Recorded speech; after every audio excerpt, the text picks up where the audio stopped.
Good morning, good morning, good morning, and welcome to the Tonya Harbin Real Estate Hour. For the next 30 minutes, we're going to talk real estate, how to buy it, how to sell it, how to make the most out of your investment. And one of the ones that just gets me is when you see a house and you're driving by it and you go, oh, I want to buy that house. And your wife goes, that's when you know you got to buy that house, because it is the one that extracted an emotion. And if you're looking for a place like that, you need to talk to one person, the only one that I trust. The only real estate agent that I will deal with is Tonya Harbin of Tonya Harbin Real Estate, brokered by Real. Good morning, Tonya. We love you, Tonya. Oh, yes, we do. Good morning, Tonya. How are you? I'm doing great. How are you?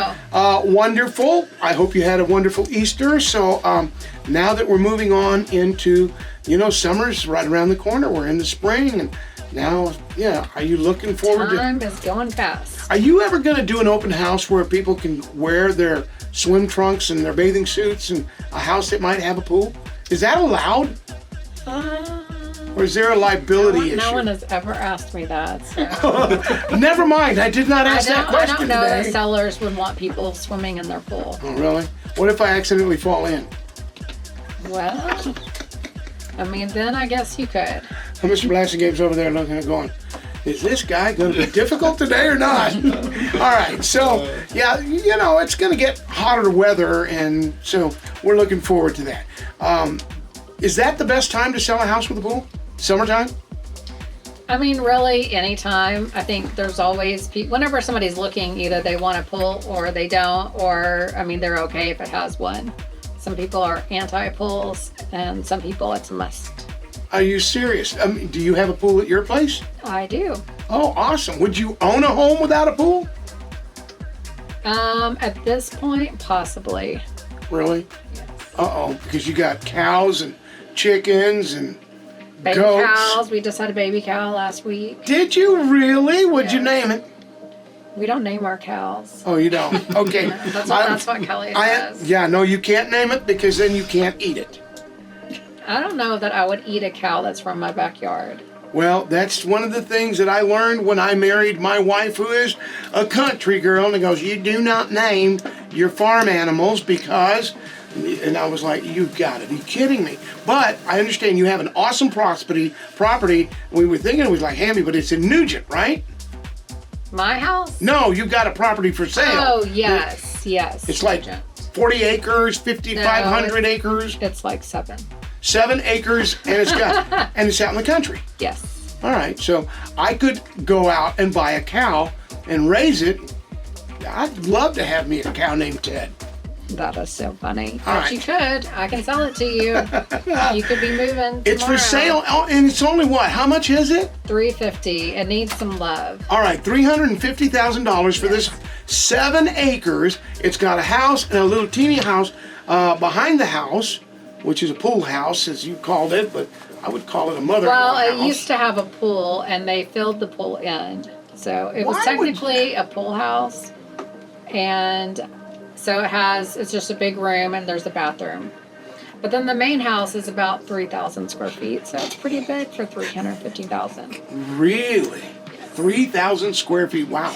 All right, so if you're looking for a property, we've already started. Here we go. Tonya Harbin Real Estate, brokered by Real, the #1 real estate agent in Abilene and the Big Country for the last 10 years. And let me just say that the Wall Street Journal has named her in the top 1% of real estate agents in America. And the reason being is it's one word that means so much, and it's her integrity. She's honest, she's dependable, and she takes care of her clients. So if you're looking for a house to buy, or you want to sell, or maybe you want to invest, this is the way to go. All right, Tonya, I'm glad you're here today, but when you bring Robert to the studio with us, I got 1,000,001 questions to ask, because he is I want to call him the insurance brokers of insurance brokers, because if you want to know about dude, you got it going on. Welcome back. Thank you, Rudy. Let me tell a story really quick. All so, last week we were talking about all the traffic, and there's more wrecks and stuff like that. So my daughter was actually in a wreck on I think it was on 83, 84. Anyways. She all right? Yes, Okay. she was Thank fine, you, God. but her car has not been sitting in her office. But so I texted somebody at Robert's office, and they filed the claim. They did everything. So I will say it is so great to really make sure that you have a local insurance company that makes it so easy to get everything done. So thanks, Tonya. yes, so that was really great. Yeah. Legacy Bridge Group, or advisors, the Bridge Advisors, okay? I've done my homework and read up on you before you got here. You connect with clients and specialize insurance products for that client. You actually specialize it in that. You're not just one blanket coverage like everybody else is going to get up and down the neighborhood, right? Yeah, that's absolutely right. I think everybody has different risk tolerances on what they're willing to take on, and so we like to make sure we have those conversations. All right, so how hard is it to get insured? Because when I hear Legacy, I'm thinking, you better have your stuff in line. Yeah, so I don't think it's very difficult at all, and we kind of take care of the majority of it. There's some information we need, but we take care of the quoting and running all the numbers, and then after you agree, we take care of that side too, working with the mortgage company, and on the autos, we take care of that as well. So you do auto insurance as well? Yes, we do auto insurance, home insurance, commercial insurance. We do group health benefits and life insurance. Commercial? Yes. And do you do medical or? We don't do individual health, but we will do group plans for businesses. So if you're a business here in Abilene and you need to get insurance for the employees, you're the place to call. That's right. All right. How do we get a hold of you? Robert Blasingame! Yeah, just shoot us a text or call us 325-603-2060. You can also email us. We operate on all kinds of avenues. So help@legacybridgegroup.com. And you have a website? We do. And it is legacybridgeadvisors.com. Yes, sir. That's it already. All right, we got you there. Because I was doing my homework and knowing, because there's been some stuff going on here in Abilene. I actually wrote about this and did some articles on it. And I don't like to write negative articles, but I like to write informative articles because we all live in the community together. But all of a sudden, a few weeks ago, I got a total of 6 emails, 6 or 7 texts, and some phone calls, and they all came from the same number. It was a roofer telling me there was hail damage done in your neighborhood and you need to call us right now. And I thought, oh my gosh, I better check on. No, I better call Robert Blasingame's team and find out what's going on. What is up with that? Is this some scam that we need to be aware of? I don't know that I would say it's a scam, but I'll go back to what Tonya said earlier about having someone local matters. So I have in the past done some roofing. I've done some general contracting, and there are services and systems where these roofing companies can subscribe to, and they can see where the storms hit. They can see hail maps and what parts of town were hit with what size hail. And they know what size hail does damage that might warrant a roof replacement. And so because of the way that we can build automations now, whether it's AI or just internet systems, those roofers that are from out of town build out full platforms that they just basically blast anybody that lives in an area that had hail. And so that's what happened, is you got blasted by a roofing company, and I don't know who it was, but you got blasted with a roofing company because that's how they make their living. So they chase storms all over the place, and my guess is it wasn't a local company at all. No, and it wasn't a local number, but I saw that it kept coming and kept coming and kept coming. Yeah. And I figured it was a blanket. So always have a local agent. Yeah. So, are there homes that you won't insure, or is there something? Where do we start at getting our homes insured? Yeah. So, are there homes that I won't insure? There are homes that I would prefer not to insure, just because the risk is high. Everything in the insurance game is how much does the insurance company take in for premiums versus how much do they have to pay out in claims. and they balance that constantly. And so if a home has let's say that there's a home with a very large old tree that's dead and it's hanging over the house, insurance companies don't really want to insure that because there's a higher likelihood that that tree is going to get blown over in a storm and damage the house. So insurance companies, because of the advances in technology, are now able to see some risks that are on certain houses that they weren't able to see previously. And so insurance companies are either doing inspections or they're doing remote inspections. And if they see something like that, then they don't necessarily want to insure it, or they increase the premium to a point where they feel comfortable insuring that property. Wow, because and you said that there's some of them that you do not want to, and now we know that it might be a tree. Oh, trees are definite hazards for homeowners. I mean, every time there's a big storm with a ton of wind, you'll see trees knocked over and laying on their sides. And if that tree was hanging over a house, well, now that roof is damaged. It may have fallen through the roof, and it created structural damage that then has to be rebuilt. And insurance, in most cases, would be responsible for that. Google Maps likes to, take pictures of our houses from up above. How much of that do we need to go as a homeowner and check into that? You help us be better homeowners. What do we need to do? Robert Blasingame, get us on the right path. Yeah, I think the best thing you can do from an insurance perspective is to find an agent that you trust and ask them before filing a claim. You don't want to file a claim if you don't have to. Sometimes the damage doesn't. The damage isn't enough to cover what your deductible is. Sometimes the damage is not actually a covered peril. It may not be something that's even covered under your policy. So have a conversation with your agent about that. But you made the comment, how do we become better homeowners?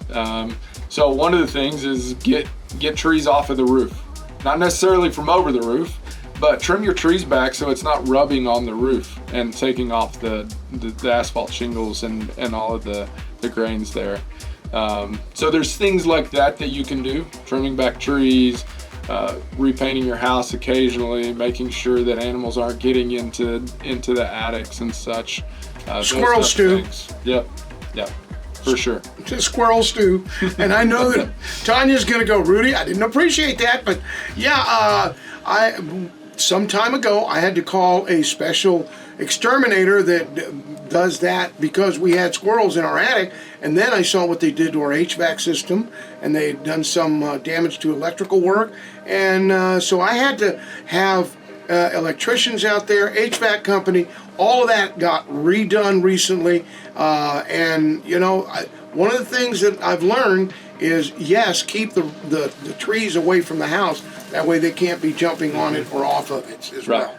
Yep. So, but I like to have trees over the house, not directly over it, but to break up some of the heat that comes in during the summer and months. Directly over it is fine, but make sure there's distance between the roof and the canopy, and make sure the trees are healthy.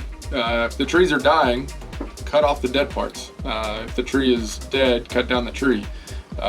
Those are things you can do. One more thing that I want to add is, Abilene's building a lot of sidewalks. They're putting in a lot of sidewalks in a lot of areas of town. And sidewalks are a big hazard when, if you're in parts of town with older trees where those root systems have grown and they start to buckle the sidewalks. If there's a sidewalk in front of your house, it is your responsibility. And so when those sidewalks start to buckle and people walk on those, if they trip, technically that's your responsibility. So make sure you're taking care of maintenance on that. That is exactly right. So even though I didn't put that in. That's correct. That's correct. Wow. So yeah, the city's going to go, we ain't paying this hospital bill, you are. Correct. All right. So, and there are a lot of sidewalks being put in the area. So, what if it kills my tree? That's part of my property. That's right. Unfortunately, insurance is not going to cover your tree. Okay. Well, I was just going to call the city and go, come bring me another tree. In fact, I have neighbors around me who I don't know if they had a secret meeting, a powwow, but 3 or 4 neighbors all of a sudden got a hold of a tree company and they cut down all their trees from around their houses, completely down to the ground. These trees that have been growing for the last 25 years. Wow. It's pretty, it really That's is. sad. Yeah, well, they've started doing what I've done years ago, and that was I planted those Aztecs, anyway, I planted a bunch of some Fastex ash out toward the outside of the property, I mean, just right at the property line, but I also put some Afghanistan pines up there, and I staggered them, and it keeps the wind from hitting the house. Yep. And I have, they're probably about, I'm going to say, 50 to 75 feet away from the house, and likewise on the side of the house as well, but I did it just to protect the house. Do the trees protect homes, or do they do more damage? No, I mean, it definitely, like you're talking about, it does prevent some wind shear that comes through there, which we see a lot of. We see a lot of claims that are related to wind. Wind and hail damage is the number one cause of claims in the state of Texas and West Texas for sure. So yeah, if you can eliminate or even reduce the wind coming through, that's definitely helpful. Critters getting in the house, they destroy it all the time, and I don't want to have any more issues with that. Water heaters, that's something else we need to keep up with. Water heaters are more, well, yes, definitely keep up with it. You got to clean them, or else they're going to go kaboom, and you're going to come home and you're going to have a pool inside your house. Yeah, so if the water heater goes out, the insurance is not going to pay to replace that water heater. But if there's damage caused by a water heater that explodes or overflows or drops the bottom out or whatever and causes water damage in the house, those are things that are typically covered on a home policy. All right, because owning a home is not an easy task. And I know that having insurance makes me go, but then all of a sudden something happens. You're like, oh, no. So what are the number 1, 2, and 3 things that we need to keep an eye on? Here, we got summer coming, all right? Keep our eyes on this. What are things that we need to, as homeowners, improve on, or go and, trim the trees, or make sure that you got the fence around the pool, or things of that nature? What do we need to do to be better homeowners? Yeah, I mean, I think you nailed it. It's just property maintenance is a big thing. Make sure your trees are trimmed back. Make sure the sidewalks aren't buckling and everything's good there. Really, it's not hard, in my opinion. It's not hard to be a good homeowner. Just make sure your property's in good shape. And if you take care of your property, you're going to be fine. All right. Well, I have my friends over at Abilene. Abilene Sanitation or Environmental Sanitation. They come over with those big dumpsters, and when I cut trees and I trim, and there's a couple of trees that I'm having to trim right now, so, and now's the time to do it. Make sure you get the little black spray to spray on the limbs where you cut them off, because then it won't kill the tree. Right. Ask me how I know that. That it's hard. Tonya, when you see a house that I want to sell it, I'll come to you, and are you going to look at the trees and go, you need to trim the trees? Yeah, we do look if you need to trim, because that's something that's going to show up on your inspection report too, if it's hitting the roof. Well, I've noticed that I have neighbors on either side of me, and in the past years, the old neighbors, when they were selling it, they go, I got to cut the trees, and then I got to paint this. And they were like, well, yeah, you got to paint it because it's flaking. The paint is flaking, but, new homeowner may not want it that way. And they go, well, they can paint it themselves. But then they were talking about trees, and then they were talking about the plumbing, because apparently they had a sidewalk that led up to the front door that kind of had a little ridge on it. It's almost starting to form a letter A. And they said that they had a leak underneath the property. So is that something that you can help with? Do we need to trim the tree? Do all real estate agents dislike trees around houses? I mean, it's not always great for the foundation. All right, so my question to you, does Tonya Harbin have trees right up next to the house? No, I don't think so. All right. I'm just asking because most... We have shrubs. Well, shrubs are different. Their roots are a little teeny tiny, you know. But I've been in a lot of houses that have trees that are, you know, right by the house in older homes. And, you know, it's hard to say sometimes if it is foundation issues or if there's a plumbing. I mean, you know, a lot of times the inspectors don't know. So if you are planting trees, you should plant them farther out. Farther out. Is there a footage that you recommend, Robert, to say? Because, I mean, I started at 50 feet and I go outward from that. I don't want to get any closer. I think 50 feet might be overkill, but, you know, what they say is that the root systems are about the size of the canopies, specifically on live oaks and a lot of other oaks. And so the root systems are about the size of the canopies. But at the same time, your problems are generally going to be with the larger roots, which are much closer to the tree, so you're not going out that far. All right, so make sure that you take care of your trees. What do we got to do to get a hold of you, to have you come? Do you have to inspect our house? Do you come and do a walkthrough? So I do not. I do not. So does your company do it? In the old days, every insurance agent would have to go inspect every property they wrote. Things have changed, which is great. Yeah, because you got Google, the camera in the sky. Yeah, so us as agents, we don't actually do the inspections. I mean, we obviously look at the property as much as we can online, and we talk to the client and ask a lot of questions. But when we write a home, depending on the carrier, some of them will do a self-inspection. So you go and walk around your house with their app and take pictures and basically upload those pictures. Some on higher value homes are going to come and actually do an inspection on the property, sometimes an interior inspection as well. So it just really depends on the carrier and what their risk tolerance is, the age of the house, and some of the other characteristics. Do you think 2026 is the year for insurance prices to go down? I mean, they they actually have. I mean, auto started first. You know, I haven't run the data in about 6 months, but 6 months ago I had seen a leveling off of home premiums, but I haven't run the data in about 6 months. But what I like to do is to go and see what we've written, because that's more local and it's more here, to see what it's doing. see what our average premium is, annual policy premium, to see what that was. I know when I started running that data back in 2021 or so, from that point until probably the height, we saw about a $700 to $800 per year increase in premium on average. Right. And I think that is leveled off, and in a lot of cases it's actually dropped. But what insurance companies have now done is they have so much data that they know who their target client is, and when they know their target client, then they go after that client.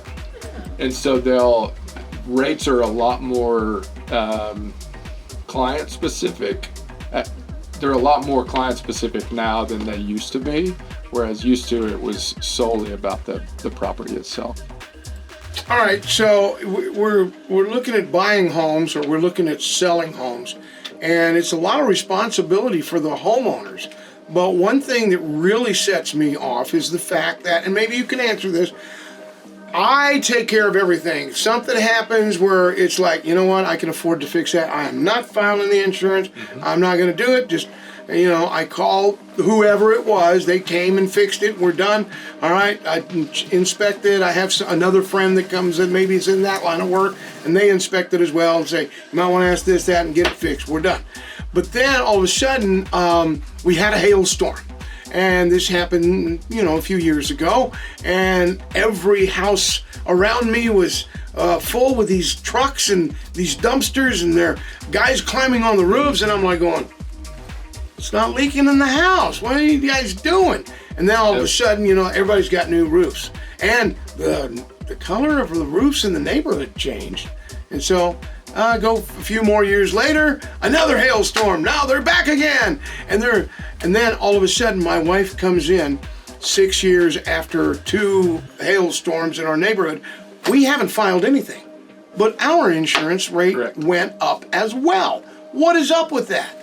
Yeah, so again, this is one of those things that's shifting as we get further along in time. But technology is changing things, and because they have a lot more granular data than in the past. In the past, they would rate based on the zip code you were in. So if you were in 79601 or 79603 or 79605, they would rate based on that zip code. Now they're able to rate down to a granular level of this street is worse than other streets. You scare me when you say granular, okay? Because when I know some roofers and you've done this and you're talking granular, there's something else. There's a grain that if I see that, when I step off my front porch and I look down at that sidewalk, and there's the grain is down there, and I'm like, we got problems. And that's when I did the Yeah. So that's the grain of the asphalt weakening out. That's correct. That's the granular loss, which insurance companies will decline to cover a home based on granular loss because they know that those roof systems are weaker and will most likely need to be replaced sooner than ones without granular loss. I think whenever we had what did the roofer say? Roofs only last 10 years? Yeah, 10 years. He goes, and when I told him I did 25 or better, actually it was about 27 years. And he goes, wow. And I'm like, well, yeah, but I wanted to pay for the more expensive and this, that, and the other. And so when they came to look at it, insurance company, the roofer, and the guy doing the bidding and all that, I did not realize, but yeah, the better, I guess, is it a better roof? Do you get a better rate or? I mean, class 4 roofs, you definitely get a better rate in almost every carrier. Class 3 roofs now are getting a very similar discount in most carriers as well, because a class 3 is equivalent of what class 4 was, 5 or 6 years ago. And so, the better the roof, the better the discount, the newer the roof, discount, etc.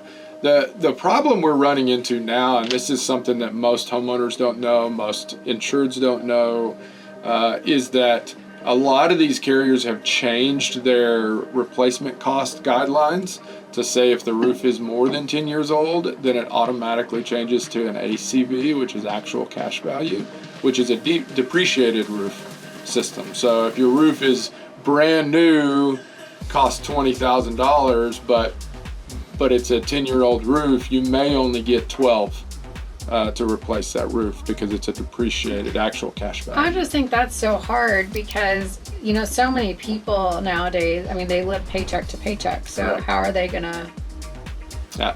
Correct. But we're paying you to insure it. You're right, and I will tell you, Robert, make the rules change. I will tell you that we have some partners, some clients that never file a claim to replace a roof, and they don't replace a roof based on a hailstorm, based on anything like that. What they will do is they will patch the roof to the point that gets them through a bad season, and then roofers are going to hate me for saying this, but roofers during insurance and storm season make a killing. Look at the trucks they drive, the vehicle, they make a killing during those seasons. And then when there's not storm season, they're hungry. And the reason that they make a killing during the storm season isn't because of the volume, it's because of the profit margin that is in insurance claims. So if you work on replacing your roofs during the down season, it's going to cost you substantially less than if you do it during storm season. All right. And that's a typical rule. You'll see it across the board, but nobody really thinks to ask, hey, is that really my price? Because you've got this insurance thing that says this is my number. That's kind of like going to the doctor, and if you're paying with insurance versus being a cash pay, a lot of times you can get. That's exactly right. You just say, this is the money I have, can you do my roof for this? And they'll say, yeah. Okay, we're learning Not something. every time, All right. but obviously they need to make money. Nobody wants to operate without making a profit. But at the same time, insurance payouts are high profit payouts. All right, so we've figured it out. If you want to get a hold of Robert Blasingame, this guy is in the game. He knows his game. Sorry I had to use that, but Well you knew done. I was going to. Well done. LegacyBridgeAdvisors.com, LegacyBridgeAdvisors.com, or 325-603-2060. That's 325-603-2060. I know it's kind of early on a Saturday morning, but give him a couple hours, then call him before he heads out to the golf course. I'm just kidding. That's right. No doubt, Rudy. No doubt. All right. And once again, if you're wanting to buy, sell, or invest in real estate, Tonya Harbin is the only way to go. And she has all the pros underneath her belt that she can say, hey, come talk to us. Thank you, Robert, for that. We've learned a lot of stuff. And I'm sorry if I ask some questions like, what about this? But, you know, it kind of drives me nuts because I like to protect my insurance agent, but I'm learning that he needs to be protecting me. Yep. All right. And his name is going to be Robert Blasingame. Check him out. If you want to buy a house or you want to sell a house or invest in real estate, check out Tonya Harbin at TonyaHarbin.com, TonyaHarbin.com, or 603-3550, 325-603-3550, or go to Facebook at Tonya Harbin Team. And then start packing because you're going to be moving soon.